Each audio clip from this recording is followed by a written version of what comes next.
It wasn't anything, I assured myself. Just a quick look. A brief, chance encounter in a peaceful home. Eduardo, his steady, deliberate glance followed me as I passed him that morning while wearing something I shouldn't have. I sensed something more between us, like an unsaid challenge, that went beyond simple curiosity. And I wasn't sure whether I wanted to move closer or farther away for the first time in years. The Sunday morning was one of those peaceful days I used to love. There was silence in the house. I was enjoying the uncommon silence when I heard the faint sound of birds outside. For a few weeks now, Owen had been living with me, unexpectedly filling the void left by James. I had assumed it would only last till he decided what to do with himself after graduating from graduate school. Eduardo, his presence had already transformed the house and given it new life in such a short period of time. And brought something else back into me, as much as I hated to admit it. I hadn't given my outfit any care that morning. A silk robe that adhered to the skin in gentle waves, the kind James had purchased for me years before. It was more intimate than anything I often wore around the house, but it wasn't quite showing. I thought Owen would still be asleep, so I wasn't expecting to see him at that hour. Eduardo, when I left my room with a cup of tea. He was standing at the far end of the corridor. Barefoot and holding a drink in one hand, he was resting against the wall. As soon as I came into view, the slight smile on his lips stopped. He looked at me for a moment too long before locking eyes with me. "Good morning," he replied casually, although it was clear from his gaze. I hurried by him, holding on to the tea like a lifeline, and said, "Good morning." As I fled into the kitchen, I could feel his eyes following me and my cheeks getting hotter. My body was hyper-aware of the interaction, and my heart was racing in a way I couldn't describe. I reminded myself that it was only a glance and nothing more. Elliot, I couldn't get that look out of my head. Owen had always been kind, even taciturn. James was a boisterous, charming man who understood how to command a room, and he was nothing like him. Owen was more reserved, considerate, and the type to listen before speaking. When James and I initially got married, it had taken him years to get to know me. We had developed a cozy, if aloof, knowledge of one another by the time he departed for college. Eduardo, the man who came back to my home after James passed away, wasn't the same youngster who had departed. Owen was now his own person. He had gained confidence and self-assurance. In a way I hadn't expected, there was something about him that made me uneasy. I'd be lying if I claimed not to have noticed, but it wasn't simply his appearance. It was impossible to ignore his strong shoulders, his jaw's crisp line, or the way his eyes wrinkled slightly when he smiled. Eduardo, it went beyond that. It was the way he quietly but unmistakably filled the house. He gave me a sense of being seen that I hadn't had in years.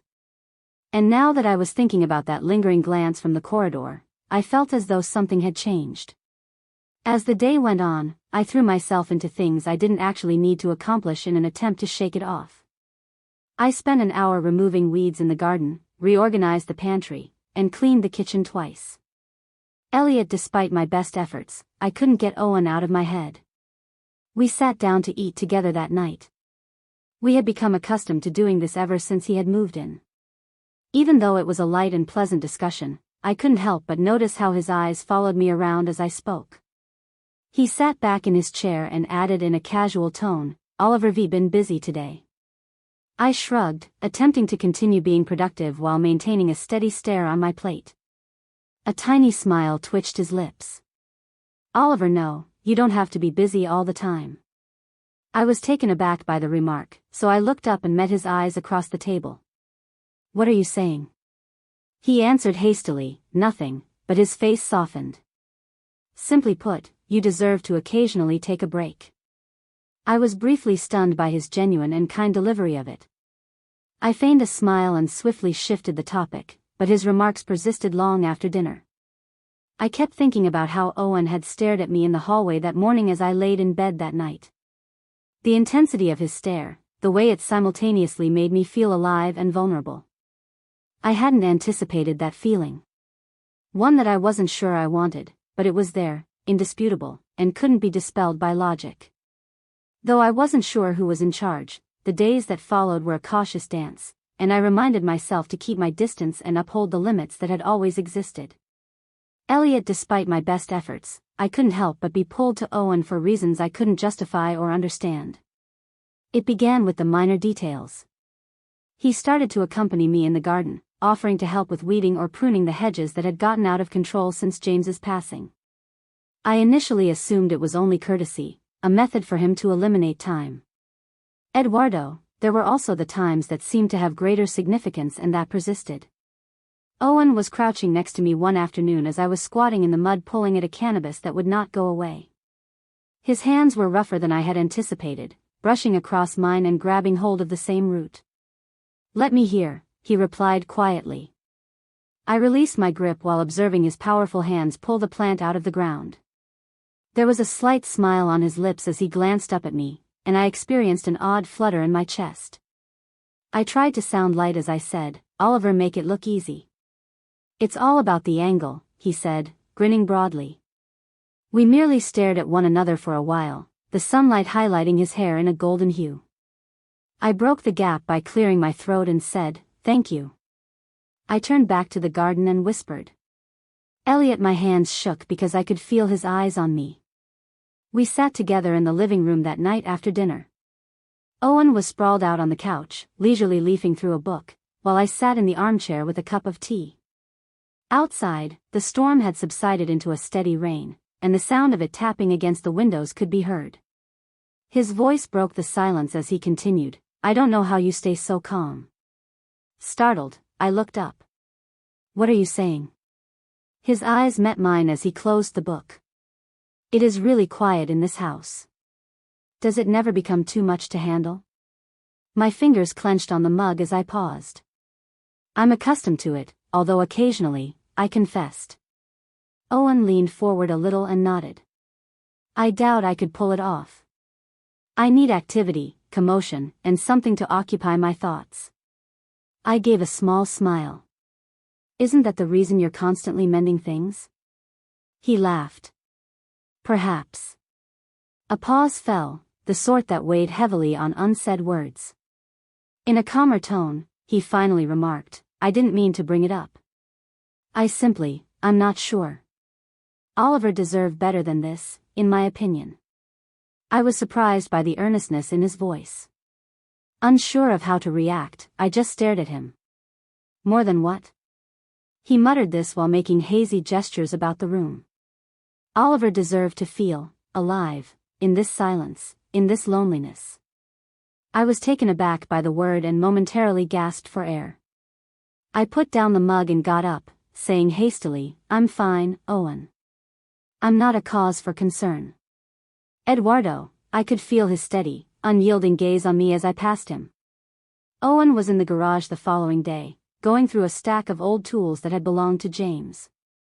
When I entered, his demeanor softened and he looked up. "Do you need something?" Using a rag to wipe his hands, he inquired. I hesitated in the doorway and responded, "No. I wanted to know what you were doing." He put down the wrench he was holding and grinned.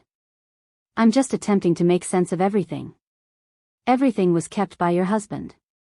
I took a step closer and looked around the shelves that were stocked with half-empty paint cans, tools that had not been used in years, and jars of nails and screws. "Oliver never know when you might need something," Dad used to say, and I whispered it. Owen chuckled. "It sounds like him." We stood silently for a while as the sadness of James's disappearance descended upon us. Owen then turned to face me, his eyes unwavering. "Do you miss him?" I was surprised by the question, and a knot formed in my throat. Owen nodded every day, his face unforgiving, I confessed. "I also do." Startled by the sensitivity in his voice, I turned to face him. His gaze fell to the ground as he shrugged, "Oliver, don't talk about him much. It's difficult. He didn't spend much time with me as a child, but he made an effort in his own way." Owen looked up and met my eyes as I whispered, "He loved you. He said, I think he'd want you to be happy, and I know." The heavy, unsaid words weighed in the air between us. My chest was clenched with feelings I couldn't identify, so I just nodded since I didn't know what to say. I sensed Owen's presence before I could hear him that night while I was standing in the kitchen doing the dishes. Leaning against the counter, he entered the room and observed me. His voice was low as he replied, "Oliver, don't have to do all that." I said without glancing at him, "I don't mind." A pause fell between us, the kind that made the air feel thick. He whispered, "Elise," and I stopped when he mentioned my name. With my heart racing, I turned to face him. "What?" He paused, looking into my eyes. "It's not always necessary to work alone." I was at a loss for words. It was too much, the genuineness in his words, the way he gazed at me. I took up a plate with shaking hands and turned back to the sink. Long after he had left the room, however, his comments continued to resonate with me. I kept thinking about what Owen had said the previous evening. It's not always necessary to work alone. It was impossible to ignore the words that had become a weight in my chest. I had been telling myself for years that I was good enough and didn't need anyone. Now that Owen was here, though, it was more difficult to keep that deception. That week, he spent more time at home than normal working on little projects he had started on his own. Repairing a damaged cabinet door and arranging the garage's tools. Despite his solid and stabilizing presence, I felt unmoored. One evening, when the sun was setting and the home was quiet as normal, I happened to go into the living room. There was Owen, spread out on the couch with a book on his chest and his long legs outstretched. For a while, I just stood there and watched him as the lamp's gentle illumination created shadows on his face. "Not able to sleep?" His voice was calm and low as he requested. I took another step into the room and shook my head. "Not at all." Placing the book on the coffee table, he sat up. "Do you want to sit?" After a brief moment of hesitation, I sank into the armchair across from him. Between us, there was a heavy quiet that seemed to be waiting for someone to break it. At last, I replied, scarcely raising my voice above a whisper, "I was thinking about James today." With his elbows resting on his knees, Owen leaned forward. "How about him? It feels so silent without him, just as he used to fill this house." Owen's eyes were steady, and I couldn't quite put my finger on what was in them. "I don't think it's quiet," he remarked quietly. My breath caught in my throat as I turned to face him. The air between us felt electrified because of something in his tone and the way he looked at me. I opened my mouth to speak, to say anything at all, but the words refused. My heart leaped into my throat as he rose up and crossed the room to kneel in front of my chair. Warm and steady, his hand reached for mine. "Elise," he whispered, silently pleading my name. "Owen," I said in a tremulous murmur.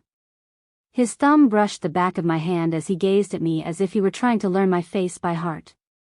His voice was raw as he replied, "Tell me I'm not imagining this." Since that wasn't true, I was unable to express it. Neither he nor I were dreaming it. With my voice breaking, I said, "I don't know what to do." "I can't stop thinking about you, about us," he added, "but neither do I." My free hand reached up to touch his face before I could stop myself because the words made me shiver. For a brief minute, his eyes flickered closed, and then they opened again, brimming with such need that it hurt my chest. "We can't, Owen."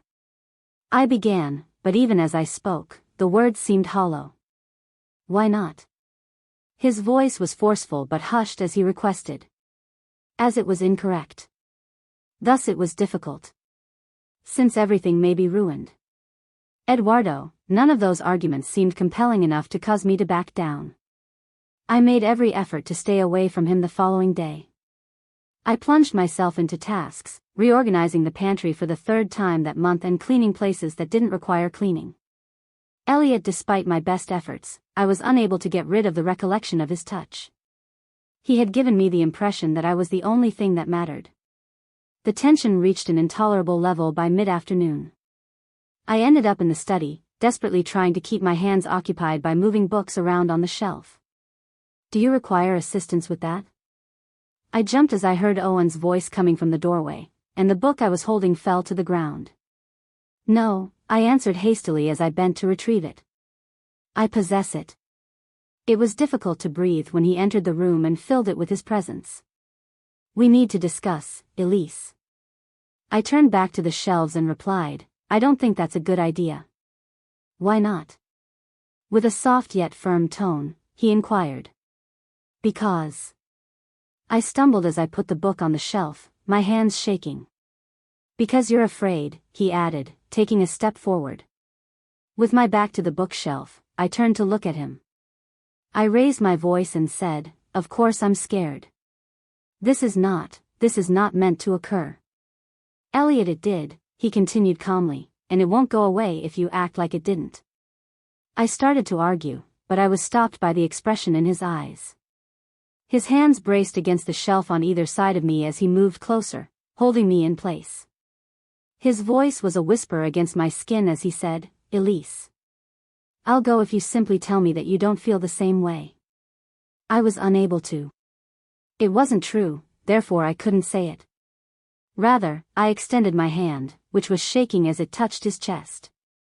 My voice broke as I said, I don't know what to do. He leaned until our foreheads met and murmured, Oliver, don't have to do anything. Let me in, please. And I did. The storm reappeared that evening, thunder rolling in the distance and rain beating against the windows. The stillness between us was thick but not uncomfortable as we sat on the couch together. Do you feel bad about it? His voice was low as he inquired abruptly. I tightened my chest as I gazed at him. No, I was honest. His face softened as he nodded. I don't either. Even though there was still tension between us, it felt different now. It feels more like a promise than a burden. I didn't resist as he reached for my hand. And I did not stop him as he leaned in and kissed me. That night, the storm outside turned into a steady drizzle, and the home was quiet. I had a book in my lap in the living room, but it had been more than an hour since I had last turned a page. My thoughts were elsewhere. On him, the times we'd spent together, and the way his eyes made me feel like I was unraveling. Before I could see him, I could hear his footfall. As Owen entered the room, his presence left an indelible impression on everyone. His clothing was slightly crumpled, he was barefoot, and his expression had a calm intensity that made my heart accelerate. Not able to sleep? His voice was quiet as he inquired. I put the book down and shook my head. Not you? He leaned against the doorway and shrugged. Not at all. We were silent for a time. With what we hadn't said, the air between us seemed heavy and heated. I started to say, Owen, but he cut me off. May I take a seat? He pointed to the place on the couch next to me and asked. Despite my hesitation and constricting chest, I nodded. With just enough room between us to make the silence intolerable, he took a seat. His presence seemed to pull me in like gravity, and I could feel the heat of him. Finally, he stated in a calm but forceful voice, we need to talk. My breath caught in my throat as I turned to face him. What is it about? He looked at me and said, Oliver, know what?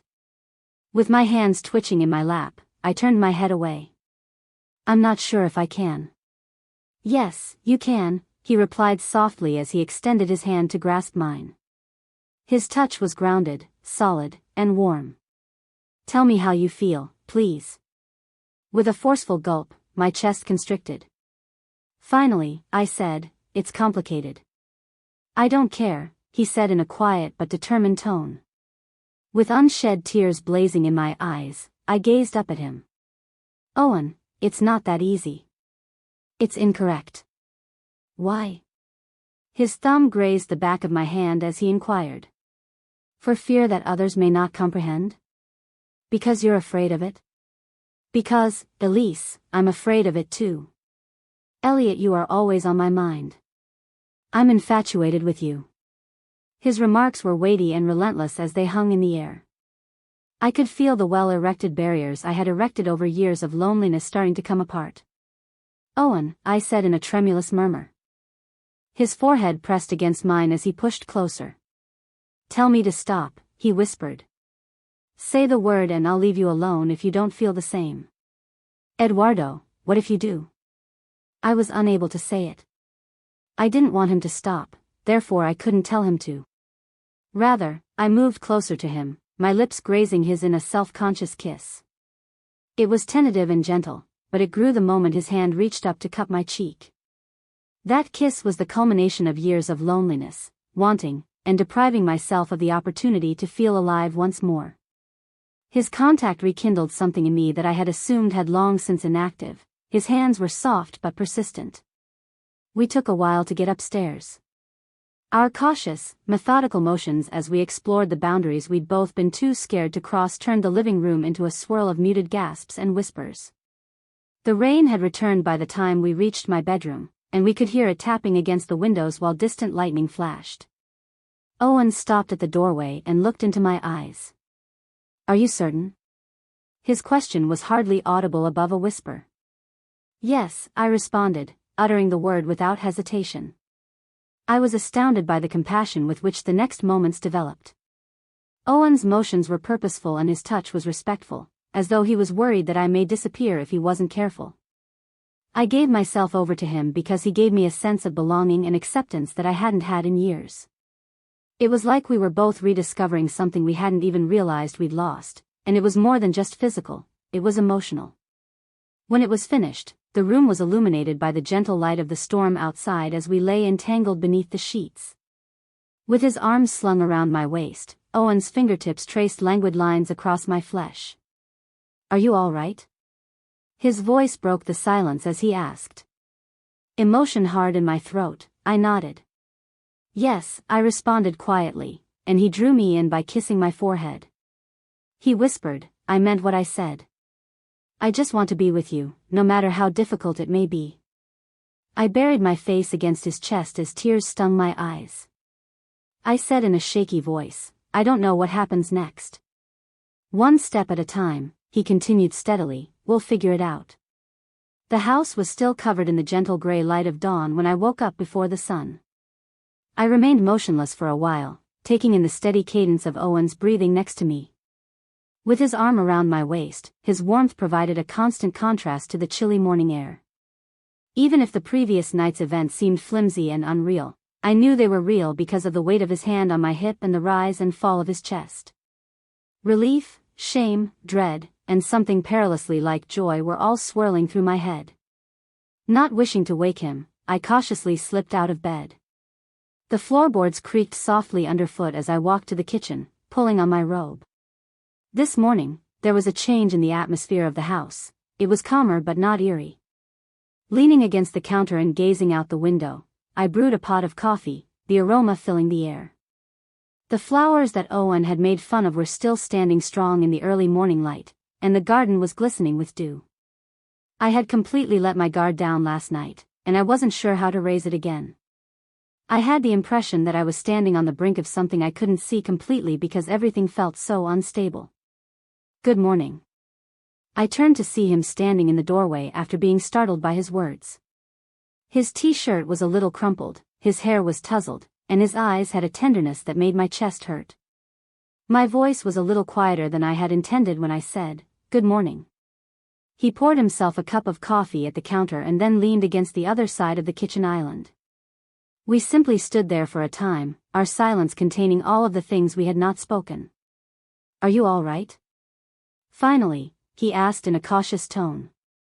Even though I wasn't positive that was true, I nodded. "Are you?" With a slight smile, he put down his mug. "If you are, I am." My throat constricted at the simplicity of his words, and I traced the edge of the mug with my palms while looking down at the counter. I acknowledged that I had no idea what would happen next. "Neither do I," he responded in a firm voice. Elise, I don't regret it." "Not for a moment." His words sank like a hammer into my chest as I glanced up at him. I answered quietly, "I don't regret it either." He walked around the island, bringing us closer together, and you could see the relief in his face. He put his hand in mine, entwining his fingers, and gave me a light squeeze. His voice was firm and serene as he said, "We'll figure it out." I nodded while clinging to his hand as if it were my only source of support. I observed Owen in the garden later that morning while sipping my second cup of coffee on the veranda and enjoying the warmth of the sun. His motions were meticulous as he tamed the untamed overgrowth by removing weeds. I couldn't help but smile when I saw him there, so relaxed and natural. The guilt was still there, it was a silent reminder of the boundary we had crossed, hovering at the periphery of my thoughts. Eduardo, it was accompanied by another sensation that I hadn't experienced in years. I hope. There were many questions I didn't know the answers to, and the road ahead was unclear. Elliot, I wasn't scared to confront it for the first time. I allowed myself to think that perhaps, just possibly, it was acceptable to feel alive once more as I sat there listening to the distant sounds of birds and the soft hum of the world awakening.